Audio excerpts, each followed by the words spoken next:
কত রকম ঘটনা ঘটতেছে যে সেগুলো নিয়ে কথা বলতেই হয়। তাই অনেকগুলো বিষয় যেগুলো নিয়ে কথা বলবো বলে মনে করছিলাম আর কওয়া হয় না।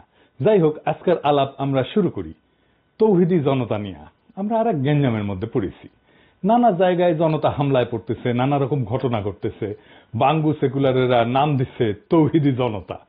এর মধ্যে কয়টা ঘটনা ঘটছে যে ঘটনাগুলো একটার সাথে আবার আর একটা সম্পর্কযুক্ত, একই রকম ঘটনা। এ ওরে দোষ দেয়, সে তারে দোষ দেয়। আসেন প্রথম থেকে ঘটনাগুলো দেখি। প্রথমে এই 34 সেকেন্ডের ভিডিওটা দেখেন। ছিন্ন করে দিতে চায় দেশের বুক থেকে, সেই শোককে আজকে তারা বিভাজিত করছে। প্রধানমন্ত্রী চাই এই শোক একটা সন্তানের শোক নয়, এই শোক অগণিত অজস্র পরিবারের এক নদী শোক। এই শোকের রক্তে আমরা অবগাহন করেছি, বিজয় আমাদের হবেই, লড়াই চলবে। এই লড়াইয়ে বাংলাদেশের বিজয় অনিবার্য। এটা 3রা আগস্ট 2024-এর ভিডিও। দেখলেন তো, যিনি বক্তৃতা দিচ্ছেন, ভালো বক্তৃতা দিচ্ছেন কলে, উনি আমার বন্ধু। আমরা একসাথে রাজনীতি করেছি রাজশাহীতে। পিছনে লাল পোস্টার হাতে যে মেয়েটা না, সেটা আমার ওই বন্ধুরই মেয়ে। এই লাল পোস্টারটা হাতে নিয়ে দাঁড়ানোর আগে আমাকে সেটা পাঠিয়েছিল ওই মেয়েটা। আমি ওটা ফেসবুকে শেয়ারও করেছিলাম। সেই মেয়েটা হচ্ছে মোহাম্মদপুরের সেই সিগারেট কাণ্ডের একজন ভিকটিম মেয়ে। ঘটনা কি ঘটেছে আপনারা জানেন। এর দুটো মেয়ে বিড়ি খেতেছিল। তো অনেকে বলছে এটা রোজার দিনে। জি না, এটা রোজার দিনে না, এটা 1 মার্চের ঘটনা। এইখানে দুইজন ওই লালমাটিয়া মাঠের কাছে একটা টঙের দোকানে চা আর সিগারেট খাইতেছিল। ওই সময় রাস্তার উল্টা পাশ দিয়ে একজন বুড়া বয়স্ক লোক রিঙ্কু, যেটা চায়ের দোকানের দোকানদারকে চিল্লাই চিল্লাই বলে, এরা এখানে বসা কেন, এই চেয়ার গুলো সরা, এবং আজে বাজে কথা বলা শুরু করে। প্রথম দিকে এড়ায় যায় মেয়েগুলা। এইসব বলতে বলতে এই মেয়েগুলোকে একাতে ওই লোক সরাও হয়, আর এক পাশ থেকে তেরে আসে। তো মেয়েগুলোকে বলে এখান থেকে উঠে যাও। তো বলে আমরা কেন উঠে যাব? তখন এই রিঙ্কু এই একটা মেয়েকে বেশ্যা বলে ডাক দেয়, বলে তুই তো বেশ্যা, তুই বেশ্যাগিরি করতে আসছিস। এইভাবে গালিগালাজ করতে থাকে। বলছে তোরা গাঁজা খাস, এখানে গাঁজা খাচ্ছিস। আর অন্যদেরকে উস্কানোর জন্য বলে এদের সিগারেট খেতে মানা করছি, তারপরে গাঞ্জা খাওয়া ধরিছে। তো এই সমস্ত বেশ্যা টেশ্যা শুনে ওই একটা মেয়ে তার হাতে থাকা চায়ের কাপ থেকে অল্প চা ছিল, সেটা ওই লোকের দিকে ছুঁড়ে মারছে। আর সাথে সাথে ওই মেয়েটার চুল ধইরা মাথায় বাড়ি দেওয়া শুরু করছে, ওই মেয়েটারা মারা শুরু করছে। চশমা টশমা ফেলে দিচ্ছে এবং কাইটা কুটে গেছে। যাই হোক, এইটা নিয়ে আর বিস্তারিত না যাই। খুব বাজে ভাবে এই মেয়ে দুটো এটা মারছে। দেখেন, আপনি ভিডিওটা দেখেন।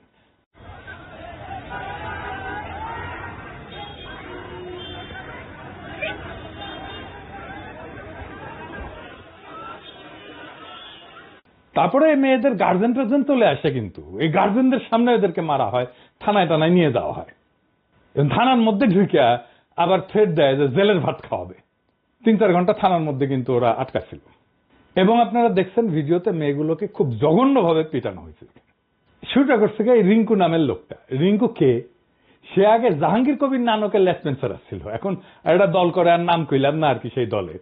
আচ্ছা ধরেন, মেয়ে দুইটা খুবই খারাপ কাজ করেছে, সিগারেট খেয়েছে। তো রিঙ্কু তো বুড়া বেডা, বাল পাইকা তো তালতলায় গেছে। ওই মেয়ে দুটা তো তার মেয়ের বয়সী। ধরলাম তার শাসন করার অধিকার আছে। শাসন কি বেশ্যা বলে করা যায়? আপনার মেয়েরে কেউ বেশ্যা বললে আপনি ছেড়ে দিবেন, মেনে নিতেন? আচ্ছা বলেন, আমাদের সমাজে তো আমরা নৈতিকতা শিখি কোথায়? বাসায় শিখি অবশ্যই। কিন্তু সমাজের মুরব্বী যারা আছেন, ধরেন মসজিদের ইমাম, মুয়াজ্জিন, মাদ্রাসার শিক্ষক, বা ধরেন পাশের বাড়ির চাচা, মামা, খালা, ফুপা, এরাই তো আমাদের শাসন করেন, তাই না? আমাদের দেখে রাখেন পাড়া মহল্লায়। ওনারা যে শাসন করে, কোনোদিন কখনো কাউকে বেশ্যা বইলা শাসন করছে? করে নাই।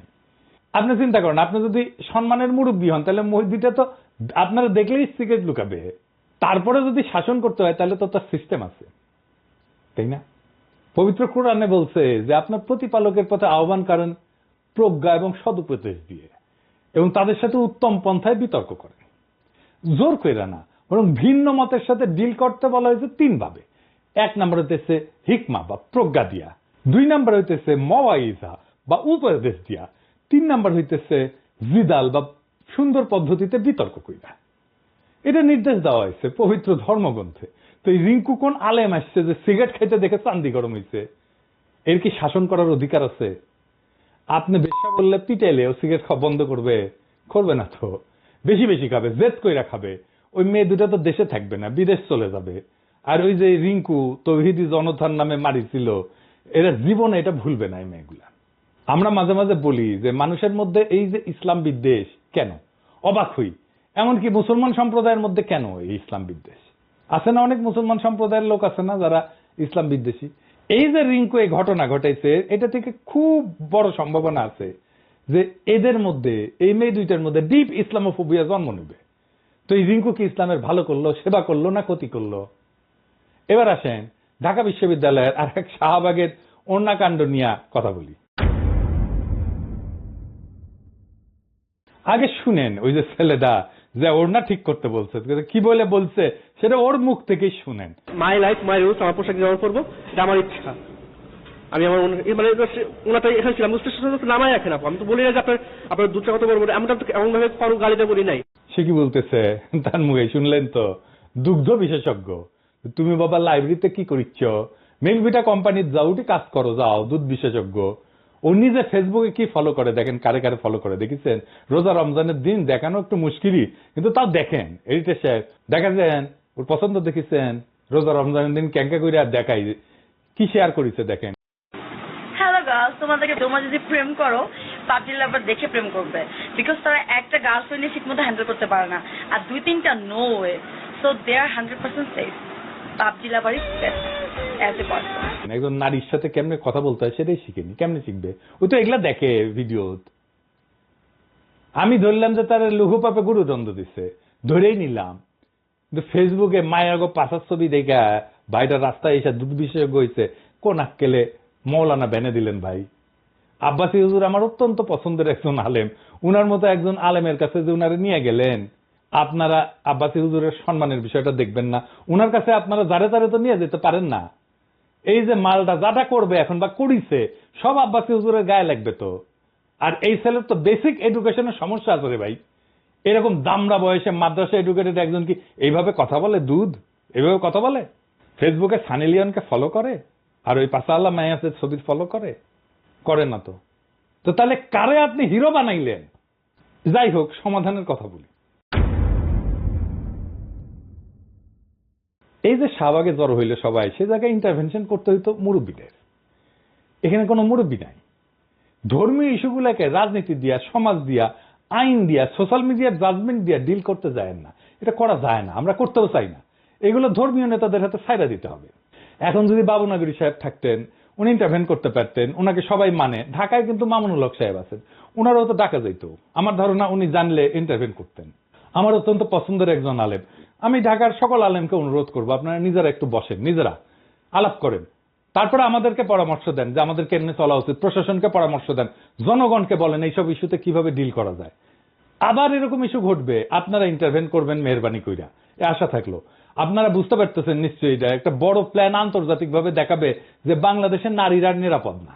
আপনারা তো মন্দির পাহারা দিচ্ছেন না 5ই আগস্টের পর? আপনাদের হাতে জাতি দায়িত্ব দিতে চায় নারীদের নিরাপত্তা নিশ্চিত করার। আপনারা ওয়াজে এই নারীদের নিরাপত্তার ইস্যুটা নিয়ে আসবেন, কথা বলবেন আপনাদের ওয়াজে। এইবার আসেন এই ইস্যুতে আর একটা আলোচনা আসছে, সেটা নিয়ে একটু আলাপ করি। এপির কদরুদ্দিন শিশির একটা পোস্ট দিচ্ছে, ভাইরাল হয়েছে ভালোই এই ইস্যু নিয়ে। শিশির আমার খুবই পছন্দের একজন সাংবাদিক, তাও কিঞ্চিত সমালোচনা করতেই হচ্ছে শিশিরের পোস্ট নিয়ে। শিশির 21-এর বইমেলা খেতে যে শতাব্দী ভবন দোকানের সামনে যে প্রতিবাদ, ওটারও শিশির মপ কইছে, কিন্তু আমাদের পোলাপানদের মারছে তো ভবতাই না। দেখেন, প্রথম আলো ডেইলি স্টারের সামনে জিয়াপতে ছিল এরকম 2 জন, গতকাল শাহবাগেও ছিল ওই যে এই পোলাটারে সারানোর জন্য আর কি। তো এই যে স্পেসিফিক 2 জনের কথা বলা হইতেছে, ওরা কি জিয়াপতে এসে সহিংসতা করেছে নাকি এমন কিছু করেছে যেটা অগ্রহণযোগ্য? তাহলে তো একটা শান্তিপূর্ণ কর্মসূচিতে এসে শান্তিপূর্ণভাবে অংশ নিয়েছে, সবাই অংশ নিতে পারে। আমরা কি তাদের বাইট করে দিব? কখনোই না। জিয়াপত হইল একটা বিশাল সামাজিক আয়োজন, যেখানে শ্রেণী, ধর্ম, রাজনৈতিক পরিচয়ে ঊর্ধ্বে উঠা সবাইকে সমানভাবে আমন্ত্রণ জানানো। এখানে বিএনপিরা আসছে, এখানে জামাত ইসলাম আসছে, এখানে জাতীয় নাগরিক কমিটির লোকজন আসছে। এই মিলন মেলা উপলক্ষে সৌহার্দ্য এবং সম্প্রীতির বন্ধনে আবদ্ধ হবে মানুষজন। আমরা তো হিন্দুদের জন্য খাসির আয়োজনও করছি জিয়াপতে। এখন ভাবেন, মানে আওয়ামী লীগ শাসন আমলে যে ওয়ার অন টেররে দাড়ি টুপি দেখলেই সন্ত্রাসী বলা হয়েছে, জঙ্গি বলা হয়েছে, সেই বিচার আমরা কি এই জিয়াপতে এসে করব? তাহলে এটা ইনসাফ হলো? আমরা তো কোনো দল বা শক্তির অনুগত হইয়া বিপ্লব করিনি যে আমাদের আওয়ামী লীগ, ভারত বা পশ্চিমাদের পরিকল্পনা মাফিক তাদের তথাকথিত সন্ত্রাসের বিরুদ্ধে অনন্ত যুদ্ধের মধ্যে আমাদের থাকতেই হবে।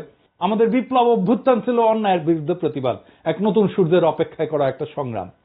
সেটা তো কখনোই অন্ধ প্রতিশোধের খেলায় পরিণত হওয়ার জন্য ছিল না। গতকাল শাহবাগের সবচেয়ে খারাপ কাজ যেটা হয়েছে তা হইতেছে ছেলেটাকে হিরো বানায় দেওয়া হয়েছে, পাগড়ি টাগড়ি পরায়, ফুলের মালা টালা দেওয়া, এটা খুবই খারাপ এক্সাম্পল হয়েছে। এটা উৎসাহিত হয়ে সারা দেশে ফেসবুকে মাইয়াদের পাশা দেখা এই যে যৌন অবদমিত কিছু উচ্ছৃঙ্খল পোলা নারীদের উপরে এইভাবে চড়াও হইতে থাকবে। আমাদের সমাজ বাদ দেন, ইকোনমি থাকবে এরকম করলে, আমাদের গার্মেন্টস থাকবে, মেয়েরা যাইতে পারবে গার্মেন্টসে, কেমনে সামলাইবেন এসব? গতকাল শাহবাগ থানায় তো ধর্ম উপদেষ্টা যাওয়া উচিত ছিল এইসব ফয়সালার জন্য। সর্বজন সদ্য আলেমদের যায় বলতে হইতো যে হুজুর এসব দেখেন, আপনারা পরামর্শ দেন কি করা লাগবে, আপনারা মুরব্বী, দেখেন 3-4 জন মুরব্বী বিষয়টা সেটেল করে দিতে পারতেন ওইখানেই। আমি ধর্ম উপদেষ্টা হইলে বা স্বরাষ্ট্র উপদেষ্টা হইলে তাই করতাম, ওনারা ফয়সালা করে দিতেন, আমি ওনাদের বসতে দিয়ে পাশে দাঁড়ায় থাকতাম, লিটারেলি দাঁড়ায় থাকতাম, আক্ষরিক অর্থে দাঁড়ায় থাকতাম, এইটা বুঝাইতে যে ওনারা আমারও মুরব্বী। কিন্তু আমরা সেটা করবো না, ফেসবুকে লড়াই লাগাই দেবো, অযথা আমাদের শক্তি ক্ষয় করব। একটা জাতির ক্রিয়েটিভ এনার্জি আমরা কত অল্পেই খরচা করে ফেলি। আমাদের উপদেষ্টা পরিষদের সবচেয়ে বড় ব্যর্থতা হচ্ছে যে সিচুয়েশন ট্যাকেল করার মতো স্ট্র্যাটেজিক ইন্টারভেনশন কি হইতে পারে সেটা পরামর্শ দেওয়ার মতো একজনও নাই। আমি যদি গতকালের টাইম মতো ঘটনা জানতে পারলাম না, তাহলে সংশ্লিষ্টদের এই পরামর্শ দিতাম। ওনারা তো আবার গাড্ডায় না পড়লে পর্যন্ত পরামর্শ চান না। এই জুলাই আগস্ট বিপ্লব ধ্বংস হইয়া যেত, আমরা সফলই হইতে পারতাম না যদি নারীরা রাস্তায় নামে না আসতো। তখন তো ভাইরা ওই নারীর ওড়নার নিচেই লুকে জান বাঁচেছিলেন। কোন নারী বুক দিয়া তার ভাইদের ঠেকায় নাই? এই নারীরাই বিরান রাজপথে ভাইয়ের লাশ কাঁধে নিয়া মিছিল কইরা আমাদের বিবেককে জাগাইছে। দেখেন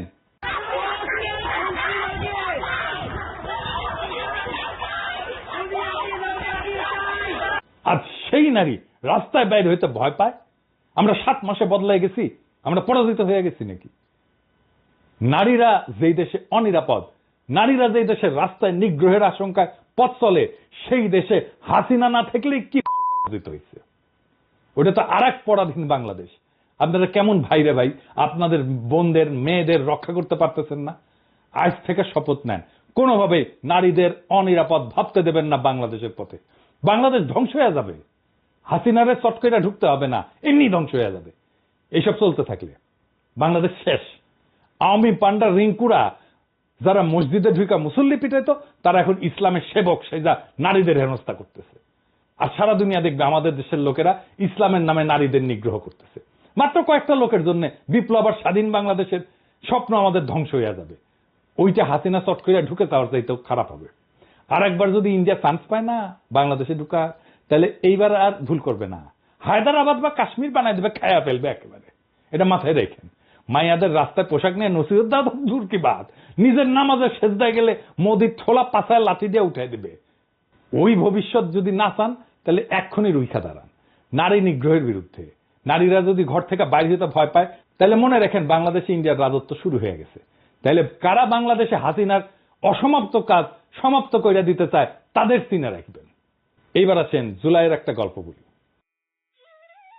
এখনো পর্যন্ত চিটাগাং মেডিকেলে ভর্তি থাকা সর্বশেষ এবং জুলাইয়ের একমাত্র আহত গাজী মেহেদী হাসান।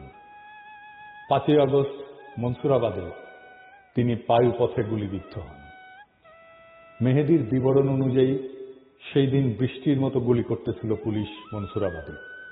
আসরের নামাজ পড়ে মাত্র বিজয় মিছিলে নামা মেহেদীকে পেছন থেকে গুলি করা হয়। সেই যে 5ই আগস্ট মাগরিবের ওয়াক্তে তাকে নেওয়া হলো এই হাসপাতালে, আজকে পর্যন্ত ব্যথার যন্ত্রণায় তিনি কাতরাচ্ছেন। যে ভয়াবহ আঘাত মেহেদী পেয়েছে তা থেকে 7 মাসেও মুক্তি পাননি। গত কয়েক মাসের মধ্যে অপারেশন করা হয়েছে 5 বার। এই সংখ্যা সামনে আরো বাড়তে পারে। মেহেদীর পায়ুপথ গুলিবিদ্ধ হওয়ায় মলত্যাগের বিকল্প ব্যবস্থা করে দেওয়া হয়েছে নাভির নিচ দিয়ে কৃত্রিম ছিদ্র করে, যাতে শরীরের বর্জ্যগুলো মলাশয়ে না গিয়ে সরাসরি বের হয়ে যায়। কিন্তু বর্জ্যের জীবাণুর কারণে বারবার ইনফেকশন হওয়ায় বারবার অপারেশন করে সেই ছিদ্রকে স্থানান্তর করা হচ্ছে। তার শেষ অপারেশন হয়েছে 27শে ফেব্রুয়ারি। মেহেদী সারাদিনই প্রায় ব্যথায় কাতরাতে থাকেন। সেবার জন্য শিওরে দাঁড়ানো তার একমাত্র মা ছেলের মাথায় আর হাতে একটানা মালিশ করতে থাকেন। মেহেদী পেশায় ছিলেন ড্রাইভার, তার উপার্জনেই পরিবারের খরচ চলত। পুলিশের নৃশংসতায় এই গাজী এমন এক করুণ দশা উপনীত হয়েছে যে তার আসলে উন্নত চিকিৎসারও কোনো সুযোগ নেই।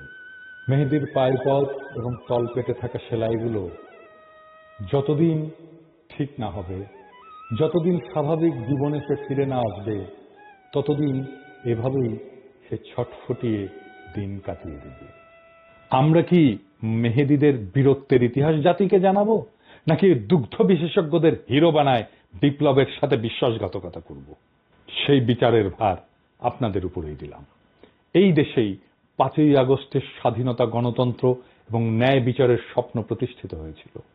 আজ সেই স্বপ্ন কিভাবে ধূলিসাৎ হচ্ছে তা আমাদের চারপাশে স্পষ্ট। নারীর নিরাপত্তা নিশ্চিত না হলে, সমাজে সহনশীলতা না থাকলে আমাদের নবলব্ধ স্বাধীনতা শুধুই নামমাত্র স্বাধীনতা হয়ে থাকবে। যদি এই অবস্থা চলতে থাকে তাহলে একদিন বাংলাদেশ সত্যিকার অর্থেই এক নতুন দাসত্বের শৃঙ্খলে আবদ্ধ হবে, যেখানে মানুষ মানুষকে শাসন করবে অত্যাচারের নামে, ধর্মকে ব্যবহার করবে ক্ষমতার হাতিয়ার হিসেবে, আর ন্যায় বিচার থাকবে কেবল কাগজের পাতায়। আজ সময় এসেছে রুখে দাঁড়ানোর। নারীদের নিরাপত্তা নিশ্চিত করা, ন্যায় বিচার প্রতিষ্ঠা করা এবং ধর্মের নামে এই বাড়াবাড়িকে থামানো, এসবের জন্যই সবাইকে এগিয়ে আসতে হবে, নয়তো ইতিহাস আমাদের ক্ষমা করবে না। ইনকিলাব জিন্দাবাদ।